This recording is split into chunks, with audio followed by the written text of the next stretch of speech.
വിവാഹത്തിന് ശേഷം ലൈംഗികബന്ധത്തിൽ ഏർപ്പെടാൻ പറ്റാത്ത അവസ്ഥയ്ക്കാണ് അൺകൺസുമേഷൻ ഓഫ് മാരേജ് എന്ന് പറയുന്നത്. പല കാര്യങ്ങളുണ്ട്. ഇപ്പം ഞങ്ങളുടെ ക്ലിനിക്കിൽ കഴിഞ്ഞ 5 വർഷമായിട്ട് 28 പേഷ്യൻ്റ് ചികിത്സിക്കുകയുണ്ടായി. അവിടെ നമ്മൾ കണ്ട പ്രധാനപ്പെട്ട കാര്യം ഒന്ന് വജൈനിസ്മസാണ്. അതായത് അവിടെയുള്ള ബന്ധപ്പെടാൻ ശ്രമിക്കുക, അവിടെയുള്ള മസിലുകൾ ചുരുങ്ങുന്ന അവസ്ഥ. അപ്പോൾ അങ്ങനെ വരുമ്പോൾ അവർക്ക് ബന്ധം അസാധ്യമാവുകയാണ്. അടുത്ത് പുരുഷന്മാരുണ്ടായിരുന്ന ഉദാഹരണ പ്രശ്നം, അതിനടുത്തത് സീക്രസ് കല്ലോമായിരുന്നു. അതൊക്കെ നമുക്ക് ട്രീറ്റ് ചെയ്യാവുന്ന കാര്യങ്ങളാണ്. അതുപോലെ തന്നെ ലൈംഗിക കാര്യങ്ങളിലുള്ള സ്ത്രീയുടെ താല്പര്യക്കുറവ്, പുരുഷൻ്റെ താല്പര്യക്കുറവ്, ഇതാണ് പ്രധാന കാരണമായിട്ട് അൺകൺസുമേഷൻ ഓഫ് മാരേജിനകത്ത് നമുക്ക് കാണാൻ പറ്റിയിട്ടുള്ളത്.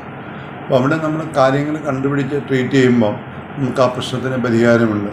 എന്താണ് ഇതിൻ്റെ കാരണം, എന്തുകൊണ്ടാണ് അവർക്ക് അതിന് ഹോർമോണും ശരീരമായിട്ടുള്ള കാര്യങ്ങളുണ്ടോ എന്ന് നോക്കി അത് കറക്റ്റ് ചെയ്യുമ്പോൾ അവരതിൽ നിന്ന് വെളിയിൽ വരുന്നതായിട്ട് നമുക്ക് കാണാനായിട്ട് കഴിയും.